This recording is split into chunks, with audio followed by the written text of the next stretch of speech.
কে রুমাল দিয়ে পাগড়ি বাঁধার নিয়ম দেখাবো ইনশাল্লাহ। কীভাবে রুমাল দিয়ে পাগড়ি বাঁধতে হয় শিখে নেন। যারা নতুন আছেন তাদেরকে বলতেছি, প্রথমে রুমালটাকে এই যে এই পাশটা যে আছে এখান দিয়ে একটা প্রায় 8-10 আঙ্গুল পরিমাণ ভাঁজ করে নেবেন এক্সট্রা। আমি সামনের দিকে দেখাচ্ছি, এই এরকম আর একটু বাড়া নিতে পারেন, নিয়ে এটা এইভাবে এই দেবেন। দেখেন আমার সামনে দেখেন, এই ঠিক আছে, এই করে এইদিকে হবে, ঠিক আছে।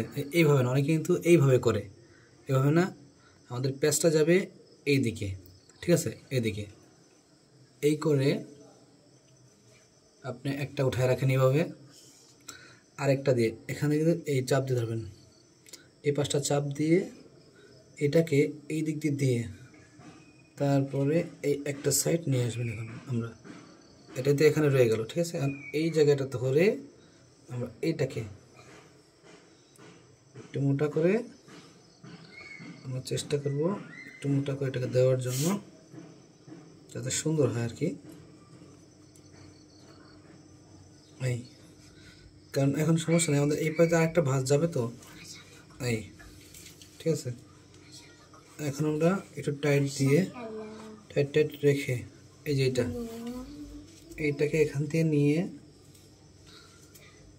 এই সমান থাকে, যে খেয়াল রাখতে হবে যাতে সমান থাকে।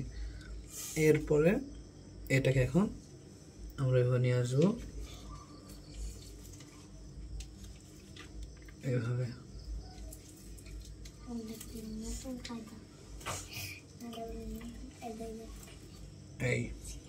এই যে এই দিকটা আছে না, এটাকে এদিকে বটে দিব আমরা, এই তাহলে এটা সোজা। এখন আপনার মতো আপনি এবার সুন্দর করে দেখেন, এখানে সুন্দর দেখা যায় না, কি করবেন, এরকম নিজে ট্রাই করবেন, আগে দেখবেন ঠিক আছে কিনা। এই রেখে এইভাবে করে এই ভাঁজটাকে আমরা চেষ্টা করব মিলিয়ে দেওয়ার জন্য। এই দেখেন, এই ঠিক আছে, একটু টাইট করে সুন্দর মতো এবার ফিনিশিংয়ে যাব। এই ফিনিশিংটা এইভাবে করে নিয়ে এইভাবে করে দেখেন, এখান দিয়ে আইসা ওই যে আগের যে সমস্যাটা ছিল এখানে, এটা এখন এই জায়গায় সমাধান হবে ইনশাল্লাহ। এই করে নিয়ে আমরা এদিক চলে যাবো সরাসরি, এইদিক গিয়ে এইটাকে এখন আমরা এই বরাবর সাইডে পুরো ঢুকিয়ে দিব, এই যে পুরোটা। এখন কাজ আছে, এখন কাজ হইলো এটাকে সুন্দর করা।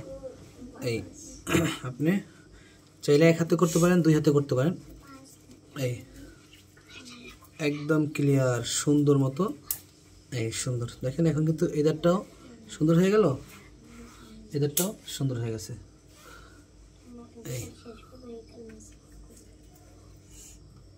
এই দিকটা বের করে দেবেন, শেষ, ক্লিয়ার। এখন দেখেন আমার উপরটাও ঠিক আছে এবং মাশাআল্লাহ যথেষ্ট পিছনটাও ঠিক আছে। দেখেন এখানে একটু সমস্যা হয়েছে, সমস্যা নেই, এই দেখেন ঠিক আছে। এই যে উপরটা আলহামদুলিল্লাহ, আশা করি এইভাবে ট্রাই করলে পারবেন। আল্লাহ সবাইকে তৌফিক দান করেন।